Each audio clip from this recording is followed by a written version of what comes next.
दिल्ली के deputy CM की गिरफ्तारी के बाद आप में टेंशन और ज्यादा बढ़ गई। सिसोदिया की गिरफ्तारी से सबसे ज्यादा झटका केजरीवाल को लगा है, क्योंकि दिल्ली में 33 विभागों में 18 विभागों को सिसोदिया संभालते थे।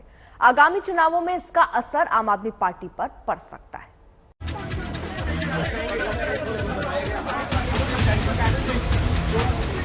एक तरफ देश के कई शहरों में आप कार्यकर्ता मनीष सिसोदिया को कट्टर ईमानदार बताते हुए प्रदर्शन कर रहे थे, वहीं दूसरी ओर दिल्ली के राउज एवेन्यू कोर्ट में मनीष सिसोदिया की रिमांड को लेकर जोरदार बहस हो रही थी। सीबीआई के वकील ने कहा कि 5 दिन की कस्टडी जरूरी है।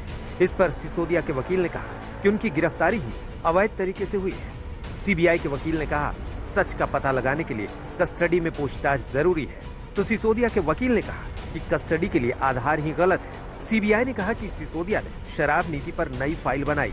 इसके पलटवार में सिसोदिया के वकील ने कहा कि एलजी की मंजूरी के बाद ही नीति बनाई। सीबीआई ने कहा कि सिसोदिया ने शराब नीति में मनचाहा बदलाव कर अपनों को फायदा पहुंचाया, तो सिसोदिया ने कहा कि बदलाव के लिए एलजी साहब ने ही मंजूरी दी थी। सीबीआई ने कहा कि विजय नायर ने घूस मांगी थी। सिसोदिया के वकील ने कहा कि विजय नायर जमानत पर बाहर है। सीबीआई ने कहा कि सिसोदिया के लैपटॉप से पुख्ता सबूत मिले हैं। सिसोदिया के वकील ने कहा कि मनीष का फोन भी आपके पास है। सीबीआई ने यहाँ तक कहा कि 5 से 12% तक घूस के सबूत मिले। सिसोदिया के वकील ने कहा कि सीबीआई अपनी मनचाही बात मनीष सिसोदिया के मुंह से कहलवाना चाहती है। सीबीआई के वकील ने कहा कि डिप्टी सीएम जांच में सहयोग नहीं कर रहे। इस पर सिसोदिया के वकील ने कहा कि यह गलत आरोप है, वो जांच में पहले दिन से सहयोग कर रहे हैं।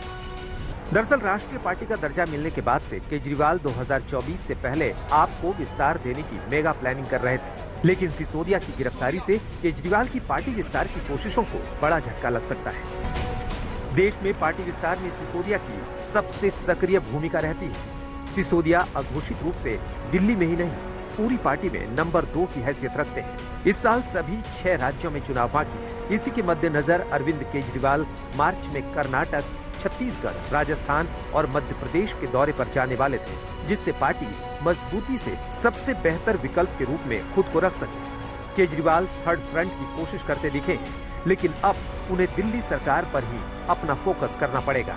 सिसोदिया की गिरफ्तारी की वजह से अब दिल्ली पंजाब से बाहर अपनी पार्टी का विस्तार करने में केजरीवाल को काफी मुश्किलों का सामना करना पड़ेगा। सिसोदिया फिलहाल 5 दिन की सीबीआई रिमांड पर है, लेकिन अगर वो लंबे समय तक सलाखों के पीछे रहे तो केजरीवाल के सामने कई चुनौतियां दिख रही हैं। जैसे अब दिल्ली सरकार का बजट पेश कौन करेगा?